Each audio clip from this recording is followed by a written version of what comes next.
Hello friends, it's definitely game over for most people considering to migrate to the UK either as a student or even as skilled workers. And I'll tell you why in this video. My name is Belinga Peter Olubayo and welcome to the Visa Pathfinders. This is as a result of the UK government's struggles to bring down the net migration, which currently sits at 600,000 down to 200,000 as promised by the Tories at the last general election. If you are good at reading body languages very well, it won't take you long for you to understand that what the UK government is saying essentially is that do not come to us as I discuss the 12-point migration plan and what it means to you. Don't forget that a few weeks ago, the news was about disallowing family members of students from joining them starting from January 2024. We did make an extensive video about that. Please check it out for more information. So today, sadly, there are more reasons why you should not come to the UK according to the government. Anyway, if the UK is still on top of your list, why not let us know in the comment section the reason why you still want to come to the United Kingdom by the time you listen to all the points I'm going to highlight in this video. If our video helps you in any way, why don't you click the subscription button, like and share this video. Okay, let's get into it.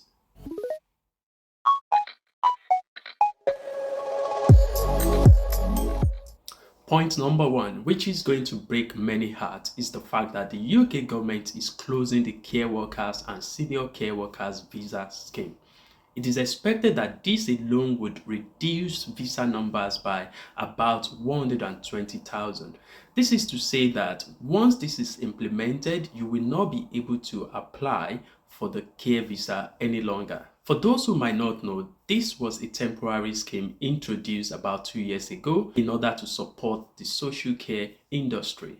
Anyway, fortunately, there are other countries like Australia and Canada and even many more who are currently recruiting for aged care workers or care workers generally. Please check our videos out on this topic.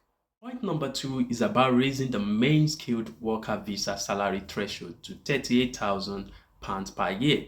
This is a 45% rise from the initial 26,200 where it sits earlier this year. Now, this is going to grossly affect a lot of people on low-paid skilled worker or even generally skilled worker in the UK. If you check the salary range of most jobs in the UK, you will discover that majority of them fall below this threshold. This is claimed to reduce long-term migration by 54,000 migrants per year.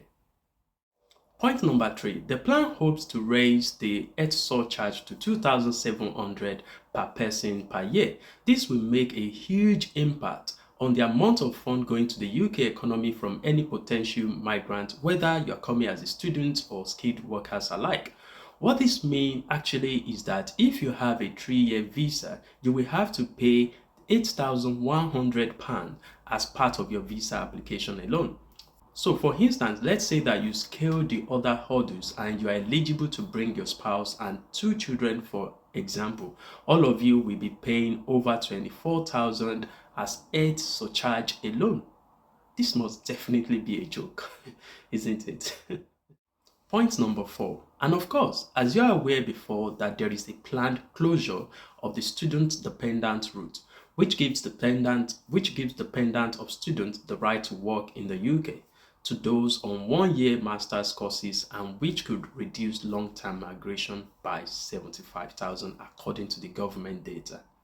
Number five, they also plan to close the graduate route, which allows students to stay in the UK for 2 years following graduation without a job offer, which could reduce long-term migration by around 50,000 per year. This will mean that if you plan staying after your study, if you cannot get a job now, you must be ready to dish out another tens of thousands of pounds to study further in the UK. And as if that is not enough, point number six wants to ensure that study visas only go to the best international students and exclude poorly performing universities from eligibility criteria, which could reduce, according to the government, migration by around 49,000 per year. Point number seven is monitoring the reduction of humanitarian visas and introducing a cap on future schemes if they do not fall below 168,000. Now, point 8 and 9 are about illegal migrants and refugees, which are ensuring the rapid implementation of the illegal migration bill, which could lead to a further reduction of about 35,000 people in long-term immigration. And point number 9 is capping the number of refugees legally accepted for resettlement in the UK to about 20,000. Moving on to point number 10.